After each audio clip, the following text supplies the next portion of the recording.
Hola, buenas tardes, soy José Cuenca, ya lo sabéis, y vamos a resolver el examen de selectividad química de la Comunidad Valenciana, el examen de junio de 2018, opción A.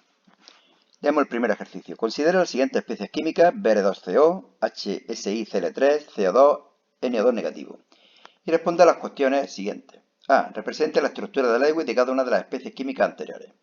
Bueno, estas son las estructuras de Lewis. Nos dan los números atómicos por si no sabemos el número de electrones que tienen en la última capa.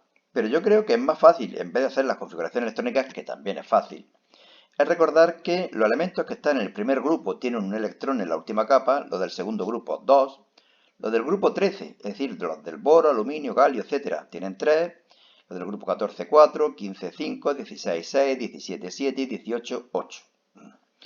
Por lo tanto, si sabemos dónde están los elementos en la tabla periódica, pues sabemos cuántos electrones tienen en la última capa y cuántos tienen que compartir para completar el octete. Bueno, pues todos estos son, yo creo que fáciles, no hace falta comentarlo, aquí los tenéis. Sobre todo hay algunos que son muy fáciles, este sale un mogollón de veces, el dióxido de carbono. Solamente comentar este un poco. Imaginaros que fuera NO2, que no fuera N2 negativo. Esto quedaría un poco cojo, porque fijaros que este oxígeno, cada oxígeno tiene 6 electrones en la última capa, aquí tendría 1, 2, 3, 4, 5 y me quedaría uno suelto aquí. Esa estructura sería muy inestable, le faltaría un electrón. ¿Qué ocurre? Que el negativo es un anión negativo, por lo tanto tiene un electrón de más y completa el octete de esa forma. También podríamos decir que lo mismo que hemos puesto el doble enlace con el oxígeno de la izquierda, lo podría haber puesto con el de la derecha. Es decir, se forman dos estructuras resonantes, que son igual de probables. Y por lo tanto lo que ocurre no es que tengan un doble enlace y un enlace sencillo, sino que cada átomo de oxígeno está unido con el nitrógeno mediante 1,5 enlaces. Bueno, de todos modos no creo que haga falta para segundo bachillerato lo de las estructuras resonantes. Si os lo han explicado, pues bien, y si no, pues lo podéis poner así. Apartado B. Explique razonadamente la geometría de cada una de estas especies químicas. Nos basamos en la teoría de repulsión de los pares de electrones de la capa de valencia. Casi nada, al aparato. Es decir, que estos pares de electrones se separan lo máximo posible. Esto, para separarse lo máximo posible, toman una estructura triangular. Y la geometría sería triangular plana. Esto de aquí, para separarse lo máximo posible, forma una estructura tetraédrica, que sería la geometría de la molécula. Esta molécula adoptaría una geometría lineal, ángulo de 180 grados. Esta es la que es un poquitín más difícil. Fijaros que parece que hay dos enlaces, ¿no? Sería como este, lineal. Pues no, porque aquí hay unos pares de electrones, aquí hay otro y aquí hay otro, el nitrógeno. Y por lo tanto se separan tres pares de electrones. ¿Cómo? Formando una estructura triangular, parecida a esta, pero solamente hay dos átomos. Es como si a esto le quitáramos este de aquí, por ejemplo. La geometría sería angular, y es lo que ocurre aquí. La geometría del ion nitrito es angular.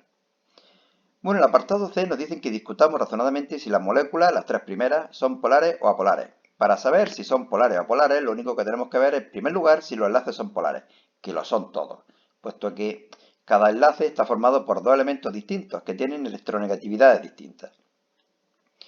Y luego tenemos que ver si los momentos dipolares de los enlaces se anulan o no se anulan entre sí. Pero fijaros que estos dos son distintos a este, por lo tanto no se van a anular. Estos tres son distintos a este, por lo tanto no se van a anular. Es decir, que estas dos sustancias son polares. Mientras que esta de aquí, este enlace, o mejor dicho, el momento dipolar de este enlace con el momento dipolar de este enlace de aquí, se anulan y la sustancia será apolar.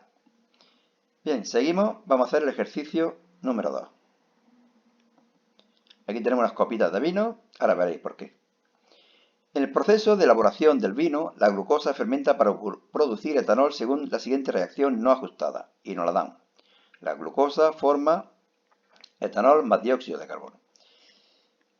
Si en un proceso de fabricación partimos de 71 gramos de glucosa y se obtiene el equivalente a 30,4 mililitros de etanol, ¿cuál fue el rendimiento de esta reacción?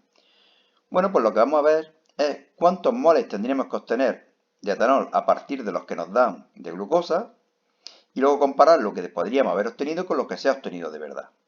Bueno, para ajustar la reacción ponemos aquí un 2 y aquí un 2, no creo que haga falta explicarlo.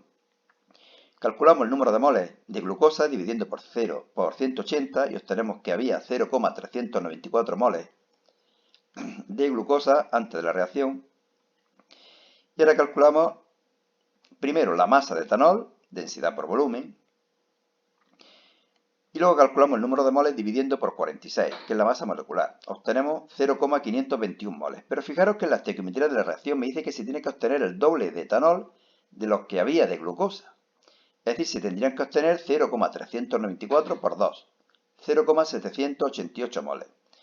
¿Cuál es el rendimiento que hemos tenido? Pues los que hay de verdad, 0,521 entre 0,788, que es el tope máximo.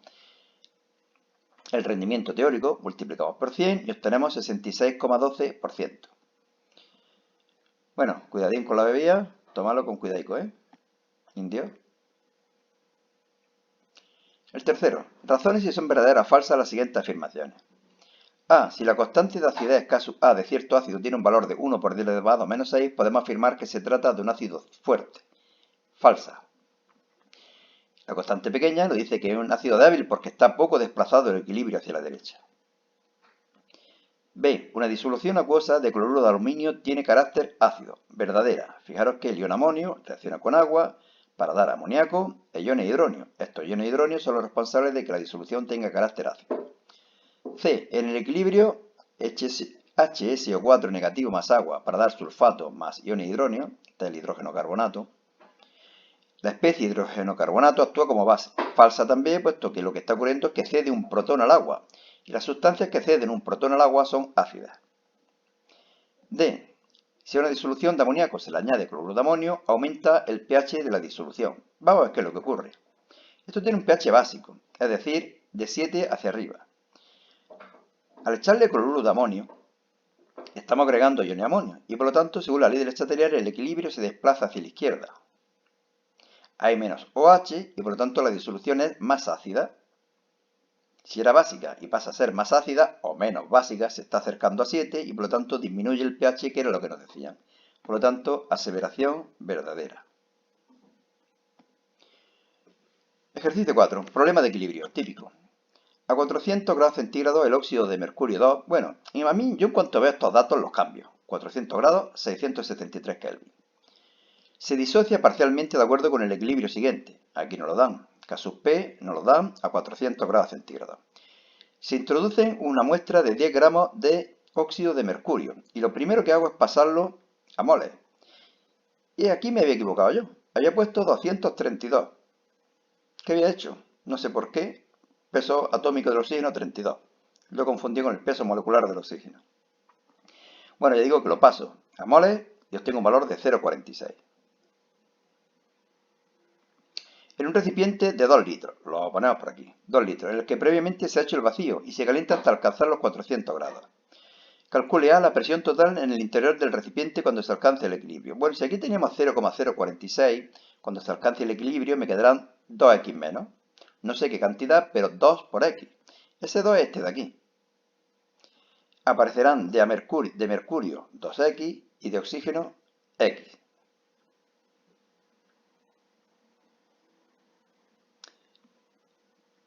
Bien, la presión parcial del mercurio será el número de moles de mercurio, que es 2x, dividido el número de moles totales, que sería 3x, y por la presión total. ¿Por qué no tengo en cuenta el óxido de mercurio? Porque es un sólido. Y para las presiones parciales, evidentemente, tengo en cuenta los gases.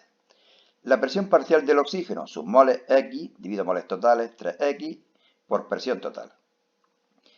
K sub P, que nos lo dan, 0,186 era, sí, aquí lo tenemos. Será igual a la presión parcial del mercurio al cuadrado por la presión parcial del oxígeno.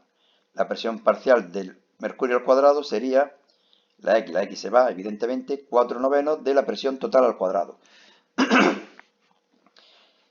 Y la presión parcial del oxígeno, la presión total partido 3. Fijaros que aquí la única incógnita es la presión total, la despejamos y tenemos un valor de 1,079 atmósferas. Ya podemos calcular K sub C. Sabemos cuánto vale K sub P, despejamos K sub C, lo conozco todo y obtengo un valor de 1,1 por 10 elevado a menos 6. ¿Cuál es el número de moles totales? Como ya sé cuánto vale X, no, mejor dicho, voy a poder deducir el valor de X. Puesto que el número de moles totales los podemos deducir de la expresión que nos da la ecuación de los gases. El número de moles total será igual a la presión total por volumen total, R y T. Yo tengo un valor de 0,013. Y 0,013 es igual a 3x. Por lo tanto, ya puedo deducir cuánto vale x. Será 0,013 entre 3. Nos da un valor de 0,0043. ¿Para qué he hecho esto? Para saber cuántos moles, y por lo tanto masa, me queda sin disociar de óxido de mercurio 2.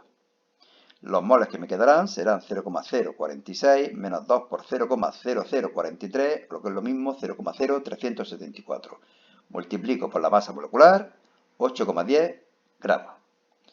Y pasamos a hacer el último ejercicio. Considere la siguiente reacción: monóxido de carbono más dióxido de nitrógeno para dar dióxido de carbono más monóxido de nitrógeno, cuya ley de velocidad es, y nos dan esto. Razones si las siguientes afirmaciones son verdaderas o falsas. Teoría, aquí la tenéis, os la explico brevemente. La velocidad de desaparición del monóxido de carbono es igual que la del dióxido de nitrógeno, pues evidentemente verdadera. Aquí hay un 1 y aquí hay un 1. Es decir, que por cada molécula, por cada mol de monóxido de carbono, desaparece una molécula o un mol de dióxido de nitrógeno, verdadera. B. La constante de velocidad no depende de la temperatura, porque la reacción se produce en fase gaseosa. Eso es un rollo. La velocidad de la reacción sí depende de la temperatura. A mayor temperatura, mayor velocidad de las moléculas, más número de choques, más violentos son y aumenta la velocidad. Falsa también. C. El orden total de la reacción es 4. Falsa. El orden total de la reacción es la suma de los exponentes que hay aquí en la ley de velocidad. Por lo tanto, aquí el orden total de reacción es 2, no es 4. Y falsa. Y la última, D. La unidad de la constante de velocidad serán litros, mol menos 1, segundo menos 1. Bueno, pues no me lo sé de memoria. Lo único que hay que hacer es que las unidades de K serán igual a las unidades de la velocidad dividido por las unidades de la concentración al cuadrado. Es decir, es despejar de aquí K. Velocidad dividido concentración de NO2 al cuadrado. Las unidades de velocidad siempre son concentración partido tiempo. Es decir, moles partido litro partido tiempo. Y la de la concentración, moles partido litro. Con al cuadrado, moles cuadrado, litro menos 2 al cuadrado. Bueno, operamos y me queda moles menos 1, litro segundo menos 1, que es lo que me decían, y por lo tanto, verdadera. Bueno, ya está, ¿no? Con esto está listo el examen, sí. Pues nada, cuidadín, aunque podáis salir, salís poco, cuidaros, estudiar y suerte en los exámenes que vienen por ahí. Un brindis. Hasta luego, Lucas.